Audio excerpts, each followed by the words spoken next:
ಅವ್ರಿಗೇನು ನಮಗೆ ಗೊತ್ತಿಲ್ಲ. ಶಿವರಾಜ್ ಕುಮಾರ್ ಅವ್ರಿಗೆ, ರಮ್ಯಾ ಅವ್ರಿಗೆ ಏನು ಗೊತ್ತಿಲ್ಲ.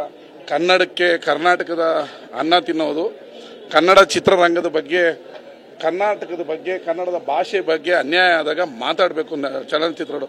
ಆ ದರ್ಶನ್ ಅಟ್ಲೀಸ್ಟ್ ಪರವಾಗಿಲ್ಲ, ಕನ್ನಡಿಗರು ಎಲ್ಲ ಒಂದಾಗಬೇಕು ಅಂತ ಸ್ಟೇಟ್ಮೆಂಟ್ ಮಾಡಿದ್ದಾರೆ, ಅದನ್ನು ನೋಡಿದೆ.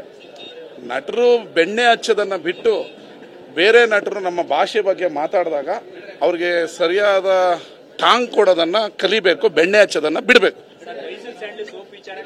ರಮ್ಯಾ ಅವರು ತೆರಿಗೆಯನ್ನ ಪೋಲ್ ಮಾಡ್ತಾ ಇದ್ದಾರೆ ಅಂತ ಅಸಮಾಧಾನ ಹೊರಹಾಕಿದ್ದಾರೆ ಸರ್ ರಾಜ್ಯ ಸರ್ಕಾರದ ಗ್ಲೋಬಲ್ ಮಾರ್ಕೆಟ್ ಅಲ್ಲಿ ಮೈಸೂರು ಸ್ಯಾಂಡಲ್ ಸೋಪ್ ಅನ್ನ ಮಾರ್ಕೆಟಿಂಗ್ ಮಾಡಬೇಕು ಅನ್ನೋ ಕಾರಣದಿಂದ ಬಾಲಿವುಡ್ ನಟಿಯನ್ನ ನಮ್ಮ ಸರ್ಕಾರ ರಾಯಭಾರಿಯಾಗಿ ಮಾಡಿಕೊಂಡಿದೆ. 198 ದೇಶದಲ್ಲೂ ಇದನ್ನ ಗ್ಲೋಬಲ್ ಮಾರ್ಕೆಟ್ ಮಾಡಬೇಕು, ಈ ಮಾರ್ಕೆಟ್ ಅನ್ನ ಜಾಸ್ತಿ ಮಾಡಬೇಕು ಅಂತ. ಅದನ್ನ ಬಿಟ್ಟು ಬೇರೆ ಯಾವ ಉದ್ದೇಶ ನಮ್ಮ ಸರ್ಕಾರದ, ನಮ್ಮ ಮಿನಿಸ್ಟರ್ ಮುಂದೆ ಇಲ್ಲ.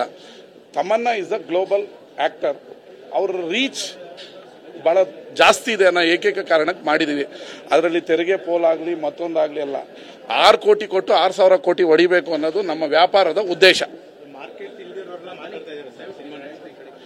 ಅದ್ರ ಬಗ್ಗೆ ನಾನೇನು ಕಮೆಂಟ್ಸ್ ಮಾಡಲ್ಲ. ಅವರವರ ವ್ಯಾಪ್ತಿಗೆ ತಕ್ಕನಾಗೆ ಮಾರ್ಕೆಟ್ ಇದೆ. ಒಬ್ರಿಗೆ 10 ಜನ ಫಾಲೋವರ್ಸ್ ಇರ್ಬೋದು, ಕೆಲವರಿಗೆ 6 ಕೋಟಿ ಜನ ಫಾಲೋವರ್ಸ್ ಇರ್ಬೋದು, ಕೆಲವರಿಗೆ 600 ಮಿಲಿಯನ್ ಫಾಲೋವರ್ಸ್ ಇರ್ಬೋದು. ನಾವು ನಮ್ಮ ಮಾರ್ಕೆಟನ್ನು ಜಾಸ್ತಿ ಮಾಡಬೇಕನ್ನೋದಷ್ಟೇ ನಮ್ಮ ಉದ್ದೇಶ.